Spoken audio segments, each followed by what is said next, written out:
네, 반갑습니다. 세무경 매니저 비니아입니다. 자, 오늘은 17번째 시간 가처분에 대해서 공부를 한번 해볼 건데요. 가처분은 좀 어렵습니다. 어려운 이유가 여러분들 법률 용어도 많이 등장을 하고 그 법률 용어에 대한 이해도가 좀 있어야 되거든요. 이 말이 어떤 말인지 그걸 좀 아셔야 되는 부분이 있는데, 그래서 경매를 처음 하시는 분들이 조금은 어렵다 여기실 수도 있습니다.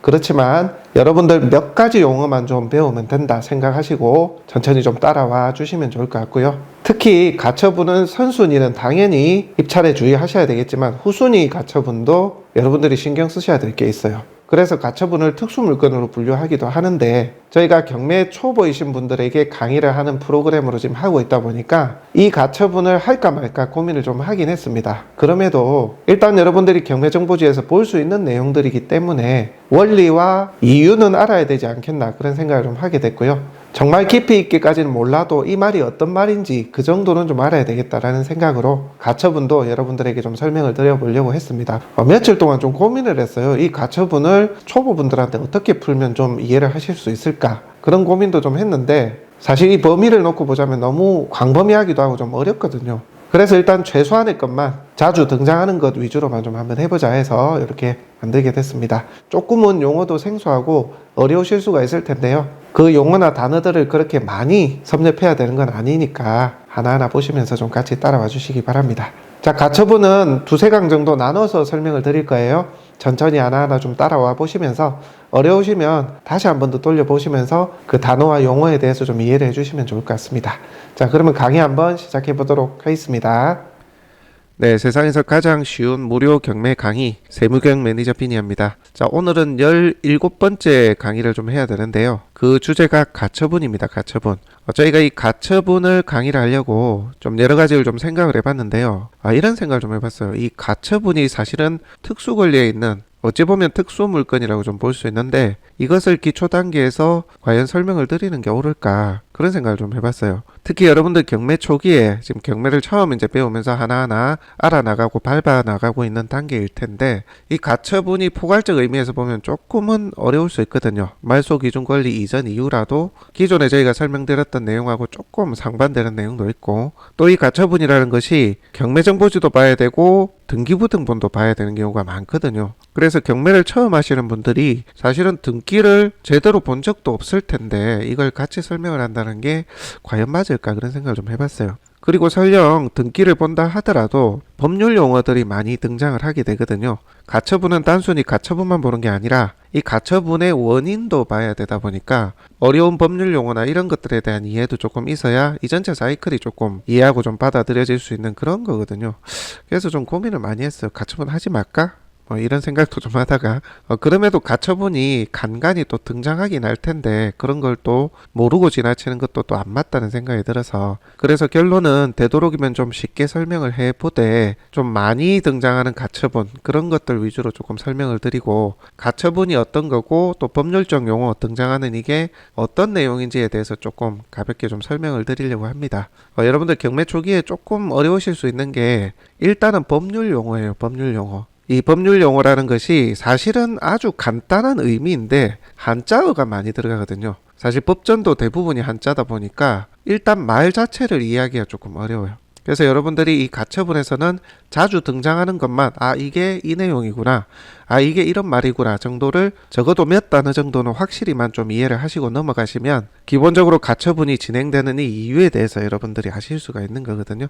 그래서 여기 등장하지 않는 많은 용어를 다 알아야 되겠다, 그렇게 너무 부담을 가지시지는 마시고 저희가 주로 언급하는 이 단어나 용어들만 좀 기억을 해두셨다가 그런 가처분이 있을 때 좀 적용을 해보시면 좋을 것 같습니다. 사실 이 법이라는 게요, 어렵게 좀 만들어 놨어요. 왜 그렇게 했는지는 모르겠는데 정말 국민들이, 일반인들이 쉽게 이해할 수 있도록 설명하고 적용하고 이렇게 해놔야 국민을 위한 법이 될 텐데, 그렇지 않고 어려운 용어를 써가면서 이렇게 판결문도 마찬가지 진행되는 여러 법률 관련 용어들도 그렇게 어려운 이유는 제 판단에는, 제 생각에는 좀 그런 생각이 들어요. 법을 집행하고 만들고 또 법률과 관련된 업을 하시는 분들, 변호사분들도 계실 거고 또는 법조계에 계신 분들도 많이 계실 텐데 그런 분들의 진입장벽을 이렇게 좀 만들어 놓은 거 아닌가, 그런 생각을 좀 해봅니다. 사실 어려운 한자어를 쓸 게 아니라 쉽게 설명하고 풀어놓을 수도 있을 텐데 판결문도 마찬가지거든요. 그런데 좀 어렵게 써놨거든요. 그게 아마 이 법조계와 관련된 분들의 진입 장벽을 위한 일반인들이 쉽게 범접할 수 없는 어떤 그런 부분? 그런 게 좀 있는 것 같아요. 뭐 이건 제 생각입니다. 그래서 앞으로는 일반인들도 관련 법규나 법의 해석에 대해서 좀 접근할 수 있도록 좀 쉽게 가면 좋지 않을까, 뭐 이런 개인적인 생각을 해봅니다.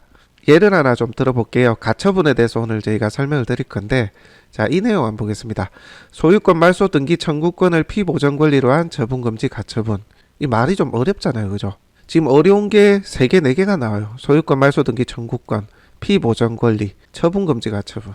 이런 용어들을 쓰게 되니까 일반인들이 쉽게 해석이 안 되는 거죠. 쉽게 추정이 되더라도 이게 맞나 안 맞나? 이게 어려운 거죠. 그래서 어려운 걸 법조인한테 물어봐야 되고, 그죠? 이게 이제 일반인들과 법조인들 간의 장벽, 뭐 그런 생각을 좀 해본다는 거죠. 뭐 개인적인 의견입니다. 조금 쉽게 풀어서 설명할 수도 있을 텐데, 그죠? 예를 들어서 소유권 말소 등기 청구권, 이거는 지금 해당 부동산의 소유권자에 이 소유권을 박탈하고자 요청한다, 그 말이거든요. 이 소유권자가 아니니까 이거에 대해서 내가 문제를 제기하고 그 관련 문제에 대해서 청구를 한다, 그 내용이에요. 근데 이제 어렵게 이렇게 적어놨죠. 피보전 권리로 한, 이거는 어떤 이유로, 이 말이에요. 쉽게 말해서 어떠한 원인으로, 어떠한 이유로, 이런 겁니다. Why 이렇게 해석하시면 될 것 같아요. 왜? 쉽게 말해서 어떤 이유로, 아시겠죠? 처분금지 가처분, 이거 처분을 못해 라는 내용을 고지를 한다, 가처분한다. 처분을 못하도록 하는 내용으로 고지를 한다, 이 내용입니다. 자, 풀어서 설명하면 현재 소유권자가 가지고 있는 이 소유권안에 대해서 인정하지 못한다, 말소를 해야 된다 라는 이유로 해당 부동산을 처분을 못하도록 표기를 한다, 홀딩을 한다, 이 내용입니다. 아시겠죠? 다시 말해서 A라는 소유자가 있는데 이 사람 소유자가 아니야 라는 이유로 처분을 못하도록 막겠다, 그런 내용입니다. 아시겠죠? 그러니까 우리말로 쉽게 알아듣게끔 이렇게 표현을 하면 되는데, 어렵게 한자어 써가면서 소유권 말소 등기 청구권을 피보전 권리로 한 처분금지 가처분, 얼마나 어렵습니까? 좀 바뀌었으면 좋겠다, 뭐 개인적인 의견입니다. 자, 그러면 여러분들이 이게 바뀌기 전까지는 뭐 바뀔지 안 바뀔지도 모르겠지만, 이게 안 바뀐다면 여러분들이 결국 이 말을 이해하고 받아들여야 되겠죠. 알아들어야 되겠죠, 그죠? 그래서 그런 용어들을 여러분들이 하나하나 좀 섭렵을 해야 이 가처분에 대한 이야기를 좀 할 수가 있어요. 그래서 조금 어려울 수 있다라고 말씀을 드린 거예요. 우리가 상식적으로 이해하고 받아들일 수 있는 범위 내에서 경매가 진행이 되면 되는데, 이 가처분은 재산상의 다툼인 경우잖아요. 그래서 이 재산상의 다툼이 있다 보니까 법이라는 것이 개입돼 가지고 그것에 따라서 해석을 하고 판단을 하게 되는 경우가 생기니까, 이렇게 법조인들이 혹은 법전에서 다루는 내용들까지도 여러분들이 기본적인 것들은 이해를 해야 된다, 이렇게 말씀드립니다. 이런 용어들이 여러분들 반복해서 나오는데, 부동산에서 처분금지 가처분, 주로 이제 처분금지 가처분인데, 이걸 이해하고 접목하려면 몇 가지 단어들을 이해하셔야 됩니다. 자, 다시 설명드릴게요. 소유권 말소 등기 청구권, 소유권을 말소해야 된다 라고 청구를 하는 거예요. 이거 소유권 말소해야 돼, 저 사람이 가지고 있는 소유권 인정 못해. 자, 그 내용을 원인으로 해서, 그걸 이유로 해서 처분을 못하도록, 어떤 것을, 현재 A씨가 가지고 있는 부동산을 처분을 못하도록 임시 조치를 한다, 가처분이니까요. 이런 내용입니다. 처분을 못하도록 하는 임시 조치, 처분금지 가처분, 피보전 권리로 한다. 피보전 권리라는 내용이 나오면 어떤 이유에서, 어떤 원인으로, 뭐 때문에 라고 이해하시면 되고요. 그 다음에 소유권 말소 등기 청구권, 이전 등기 청구권, 뭐 사행위 취소를 원인으로 한 이런 것들 한 서너 가지가 나와요. 요 용어들만 적어도 여러분들이 이해를 해주시라 말씀드립니다. 자, 그렇다면 여러분들이 등기상의 권리 분석을 할 때요, 주로 이제 가처분은 등기부의 갑구에 소유권을 표기를 한 그 갑구에 가처분이 표기가 되거든요. 등기에 이제 부기가 되는 겁니다. 자, 거기에 주로 여러분들이 권리 분석할 때 나오는 게, 특히 이제 챙겨봐야 될 게 주로 이 4가지입니다. 이 4가지가 나올 때는 여러분들 선순위 가처분은 당연히 인수를 해야 되기 때문에 그거는 그냥 제쳐두시고, 사실 선순위라도 챙겨봐서 아닌 것도 있지만 여러분들은 이제 경매 초기 단계이기 때문에 선순위 가처분은 그냥 제쳐두자고요. 왜냐하면 무조건 인수니까. 자, 인수를 했을 때 그 가처분이 본안 소송에서 승소를 해버리면 그 승소의 결과에 따라서 내 소유권이, 내가 낙찰받아서 잔금을 낸 이 소유권이 박탈을 당할 수가 있거든요. 그렇기 때문에 굉장히 복잡하고 어려운 문제가 생깁니다. 자, 그렇다면 여러분들이 말소 기준 권리 이후, 다 소멸이라고 제가 말씀드렸는데, 말소 기준 권리 이후의 가처분은 이런 내용들이 있을 때 가처분의 피보전 권리, 다시 말해 이런 것들을 원인으로 해서 가처분이 등기부기가 돼 있다면 말소 기준 권리 이후의 가처분이라도 정말 조심을 하셔야 된다. 자, 이 부분은 여러분들 반드시 이해를 하고 계셔야 됩니다. 그러면 말소기준 권리 이후에 등기부의 권리는 다 소멸이라고 알고 있는데 왜 이런 얘기를 하나 라고 말씀을 주시는데, 실제 이 가처분이 후순위 가처분이라 하면 등기부에서는 다 없어질 수가 있습니다. 하지만 가처분이라는 게 대부분이 이 부동산을 원인으로 해서 재산상의 싸움, 즉 소송을 하겠다 또는 하고 있다라는 얘기거든요. 그 재산상의 소송은 어떤 걸까요? 거의 대부분이 소유권 문제이거든요. 물론 안에 근저당권이나 전세권에 관한 채권자들 간의 가처분의 싸움도 있지만, 지금 요 네 가지 같은 경우는 후순위 가처분이라 하더라도 피보전권리 그 이유가 이 네 가지라면 소유 권한을 가지고 다투는 소송일 수 있다는 얘기죠. 가처분이라는 게 나 소송할 거야 라고 하면서 소송 전에 또는 본안 소송 전에 치러지는 임시적인 조치거든요. 그 말인즉슨 소송을 하겠다는 얘기죠. 소송을 한다는 얘기고 결국 판결이 난다는 얘기입니다. 가처분이 그런 거예요. 가처분이 꼴 소송 이런 거예요. 다시 말해서 소송의 판결을 받을 때까지 잠깐 홀딩, 판결이 나기 전까지는 이거 아무것도 하지 마, 팔 수도 없고 근저당 설정도 안 되고 아무것도 안 돼, 이대로 둬 라는 게 이제 가처분인데, 처분금지 가처분이에요. 자, 그 가처분의 이유가, 소송을 하려는 이유가 이 소유권에 기한 가처분이라고 하면, 자, 이렇게 예를 들어 볼게요. 소유권자가 여기 등기를 합니다. 그 뒤에 근저당이 붙고요. 그 뒤에 가처분이 붙어요. 이 네 가지 중에 피보전 권리가 이 네 가지 중에 한 가지로 해서 가처분이 이렇게 등기부기가 됩니다. 처분금지 가처분으로 붙어요. 그 다음에 요 근저당권자가 경매를 넣었어요. 그러면 이건 말소기준 권리죠. 그죠? 말소기준 권리 이후니까 가처분도 다 소멸이 된다. 그렇게 보시면 되는데, 그럼에도 이걸 유심히 보셔야 되는 게, 이 가처분의 피보전 권리, 이 가처분이 등기부기 된 사유가 이거라는 거죠. 이거. 소유권에 대해서 말소, 소유권에 대해서 이전, 사회행위 취소. 사회행위 취소라는 게 이 소유권자로 넘어오게 된 계기가 어떤 목적이냐, 그 목적이 온전치 않으니 취소. 다시 말해서 소유권을 취소해달라는 얘기가 똑같아요. 그 다음에 진정명의 회복을 위한 소유권. 이건 뭐냐면 이렇게 소유권이 넘어왔는데 이 소유권을 넘어오게 된 이 과정이 문제가 있다. 정상적인 과정을 거치지 않고 사문서를 위조했다든가 정신적으로 문제가 있는 사람을 일방적으로 소유권 이전하게 했다거나 그런 부정한 걸 얘기한다고 보시면 되는데, 어찌됐든 이런 네 가지 원인들에 기해서 이 소유권이 문제가 있다라고 소송을 제기한 거예요. 그 소송을 제기하기 전에 처분금지 가처분을 이렇게 설정을 한 거고요. 자, 이런 경우 말소기준 권리 이후에 다른 권리들이니까 다 없어진다고 봐야 돼요. 그런데 실체가 없어지느냐? 그건 아니라는 거죠.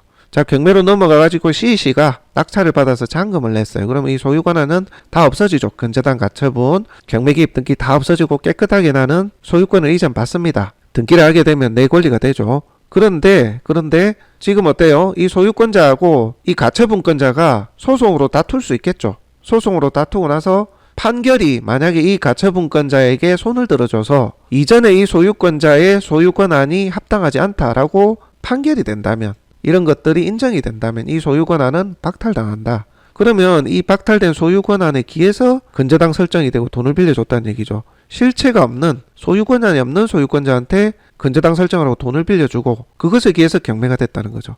그러면 아예 원인 자체, 소유권 자체가 부정이 되어버린 판결이 나왔기 때문에 이 근저당권하고 이 근저당권에 기한 경매도 모두가 부정이 됩니다. 그렇죠. 소유권자가 이 사람 게 아니라는데 아니라고 판결이 났잖아요. 그러면 실체가 없는 근저당권, 실체가 없는 경매, 실체가 없는 경매를 통해서 나는 낙찰을 받았어요. 그럼 내 소유권도 박탈이 되는 거죠. 이해되십니까? 그래서 처분금지 가처분 후순위로 이제 들어왔을 때도 이 가처분의 피보전 권리, 이 가처분이 등기부기 된 이유가 뭔지를 봤더니만 이런 것들이다 하면 여러분들은 입찰에 주의를 하셔야 된다. 물론 이 가처분권자가 소유권자하고 소송으로 다투겠죠. 이 네 가지 중에 한 가지를 이유로. 그렇게 됐을 때 판결에서 소유권자의 손을 들어줍니다. 즉 가처분권자가 패소를 하는 거죠. 이 소송에서. 그러면 당연히 낙찰자인 C씨, 낙찰자는 당연히 소유권이 그대로 유지가 돼요. 하지만 이 가처분권자가 소송을 한 이 소송 내용이 판결이 어떻게 날지 모르지 않습니까? 그죠? 소유권자가 이길지 이런 것들 원인으로 한 이 가처분권자의 손을 들어줄지 알 수가 없는 거예요.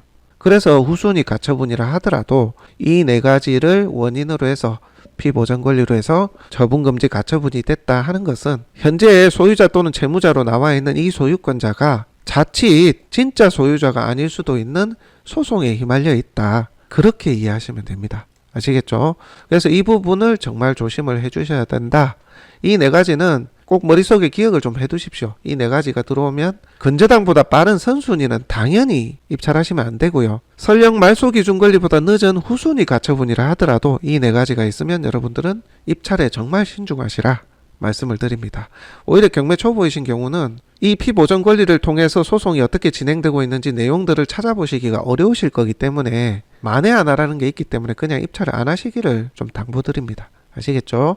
자, 이처럼 가처분은 사실은 소송을 다투는, 특히 소유권한에 대해서 소송을 다투는 경우가 있기 때문에 이런 네 가지의 경우는 정말 조심을 하셔야 된다. 자, 그렇게 말씀드리고 다시 용어 한번 설명을 드릴게요.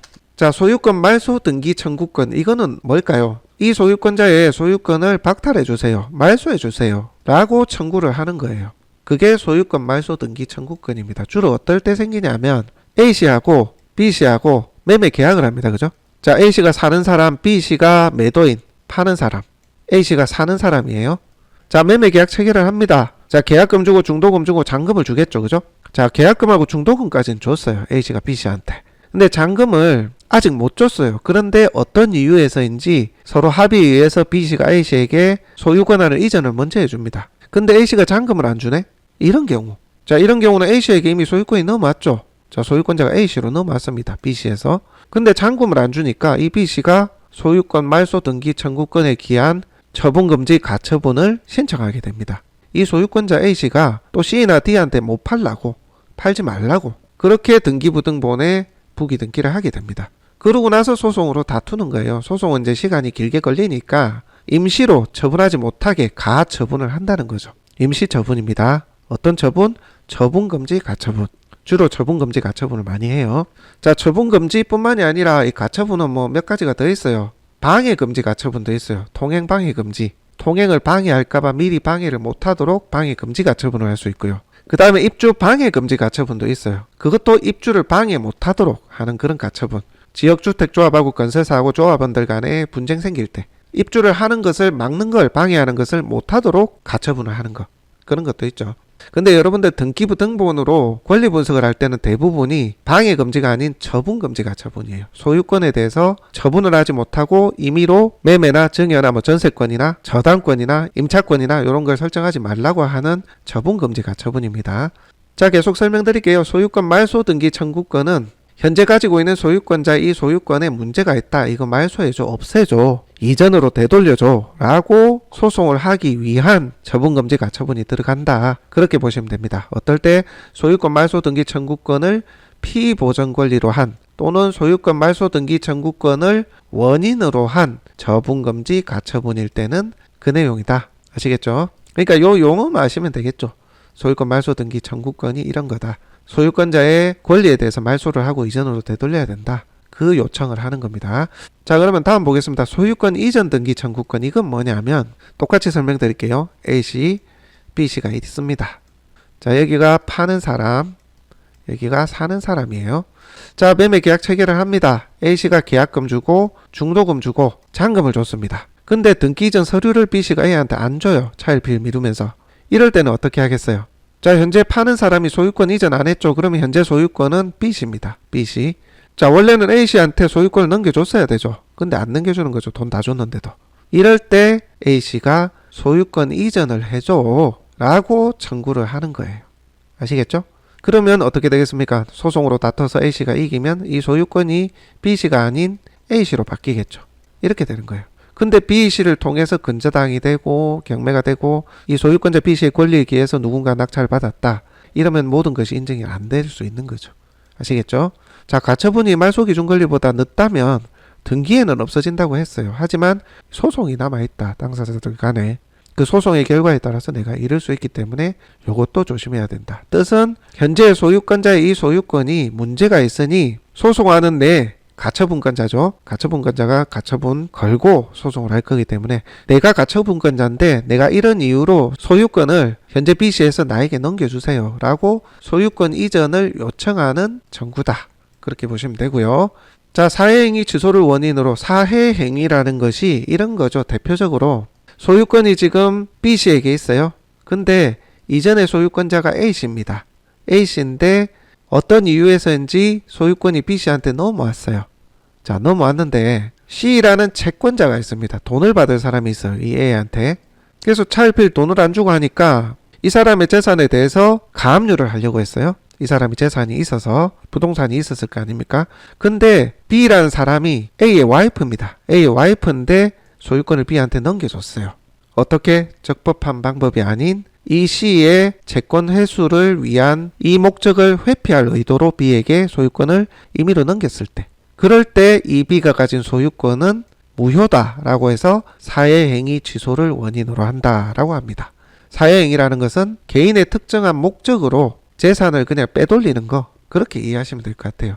예를 들어서 세금 추징이 들어오려고 한다 했을 때 본인의 재산을 다 다른 사람에게 돌리는 거, 그런 경우를 예를 드시면 돼요. 자, 그런 경우 사회행위 취소를 원인으로 한 처분금지 가처분을 한다. 자, 이런 경우도 마찬가지. 소유 권한을 받은 B씨가 정상적으로 소유권을 받지는 않았죠. A씨와 B씨 간에 합의된 원인으로, 어떤 원인으로? 재산 빼돌리려고. 그러한 원인을 A, B, C 간에 인지하고 있을 때 소유권이 B로 넘어갔을 때는 사회행위 취소를 원인으로 한 처분금지 가처분을 할 수 있다. 그리고 소송을 하겠죠. 이 B씨의 소유권은 합당하지가 않다. 다시 A한테 되돌려줘. 그게 사회행위 취소를 원인으로. 네, 이렇게 되는 겁니다. 그 뒤에는 뭐 피보전 권리가 소유권 말소 등기 청구권, 그렇게 해서 뭐 소유권을 말소해야 된다. 혹은 원상 회복을 해야 된다. 그런 내용이 뒤에 붙을 겁니다. 그 말이 B씨가 가진 소유권이 A씨하고 공모해서 재산 빼돌리려 한 거야. 다시 일로 돌려줘. 원상 회복해줘. 또는 이 B씨의 소유권 말소해줘. 이겁니다. 자, 이 내용의 의미를 여러분들 그렇게 잘 이해를 하고 계셔야 됩니다. 아시겠죠? 자, 다음으로 진정명의 회복을 위한 소유권 이전, 소유권 말소. 자, 진정명의 회복이라는 내용을 여러분들 이해하셔야 되는데 또 소유권이 B씨로 넘어가 있어요. 이전 소유권자는 A씨입니다. 자, 이 소유권 A씨가 B씨로 소유권이 이전된 과정에서 문제가 있다 해서 회복을 해야 된다. 그런 내용입니다. 명의를 회복한다는 얘기죠. 명의를 다시 A로 돌린다는 얘기입니다. 자, 진정명의 회복은 주로 어떤 경우냐면 아까 말씀드렸다시피 이 A가 정상적인 판단을 할 수 없는 뭐 정신적으로 좀 문제가 있는 분이에요. 그런데 B가 회유를 해서 아니면 거짓말을 해서 소유권을 B 명의로 가져온 경우, 뭐 특히 정신병원에 입원해 있을 때 막 본인 의사의 것처럼 꾸며가지고 이렇게 소유권 이전하는 거 있잖아요. 그런 경우. 또 다른 경우는 이 B씨가 일방적으로 A씨의 인감이나 이런 거를 매도 서류를 위조를 해서 이 A씨의 의사에 반하게 소유권자 B가 소유권을 취득을 했을 때, 이럴 때 B씨가 가지고 있는 소유권은 문제 있다. A씨로 다시 돌려줘. 라고 소송을 하는 경우 진정명의 회복을 위한 그 전 단계로 이 소유권을 그대로 홀딩하고 소송하겠다라고 해서 처분금지 가처분을 합니다. 어떤 이유로? 피보전 권리가 진정명의 회복을 위해서. 아시겠죠? 자, 이런 네 가지 경우에는 뭐 디테일한 다른 사항도 조금 있긴 한데 거의 이 네 가지만 조심하시면 웬만하면 다 해결이 됩니다. 후순위 가처분이라 하더라도 이 네 가지는 소유권한, 기존의 소유권자가 가지고 있는 소유권한을 박탈할 수 있는 소송 분쟁이기 때문에 정말 조심하시라 말씀드립니다. 자, 오늘은 가처분에 대한 첫 번째 강의인데요. 오히려 용어가 조금 어려울 수 있어가지고 이 용어에 대해서 조금 이해하시라고 어려운 용어부터 먼저 저희에게 좀 설명을 드렸습니다. 여러분들 이해가 좀 되셨는지는 모르겠는데요. 정확하게 머릿속에 안 들어오시는 분들은 한 번 더 이 강의를 좀 돌려보시고 나서 용어에 대한 이해를 정확하게 좀 해주셨으면 좋겠습니다. 주로 우리가 다루는 것도 이 안에서 거의 다 이루어지고 행해지기 때문에 이러한 법률 용어들 여러분들 좀 귀에 좀 익히시고 머릿속에 아 이런 게 이런 거더라 라는 걸 좀 떠올리시면서 기억에 좀 담아 두셨으면 좋겠습니다. 자, 여러분들이 권리 분석할 때 나오는 이 가처분은 특히 이 부동산의 권리 분석에 대한 가처분은 거의가 처분금지 가처분입니다. 처분을 못하도록 임시 조치한다 라고 보시면 되고요. 이 가처분이 말소 기준 권리보다 빠를 때는 여러분들 당연히 입찰을 하시면 안 되고요. 예외적인 상황도 있지만 여러분들은 그냥 입찰하지 않는다라고 생각하시면 될 것 같아요. 자, 그러면 말소 기준 권리보다 늦은 가처분이 있을 때는 이 가처분의 원인을 등기부등본을 통해서 여러분들이 살펴보시면 되는데 이러한 네 가지 사유가 있을 때는 후순위 가처분이라도 정말 주의를 하셔야 된다라고 말씀을 드립니다. 자, 여러분들 등기부등본에 보시면 가처분이라고 적혀 있고요. 피보전권리, 가처분의 사유가 적혀 있습니다. 소유권 이전 등기 청구권 이렇게 돼 있죠. 자, 이거 다음 시간에 저희가 등기부 보는 방법 설명드릴 건데요. 미리 간단하게 좀 보여드립니다. 등기부등본을 보면 가처분의 피보전권리 그 원인이 이렇게 적혀 있다. 그래서 이 원인을 여러분들이 보시고 요런 내용들이 있으면 후순위 가처분이라도 주의를 하셔야 된다. 이 말씀을 드리는 겁니다. 자, 이 네 가지 이유, 원인, 그 의미와 뜻에 대해서도 한 번 더 복기를 해보시기 바랍니다. 자, 오늘 첫 번째 강의는 여기까지 하고요. 가처분에 관한 두 번째 강의 다음 시간에 또 이어서 드리도록 하겠습니다.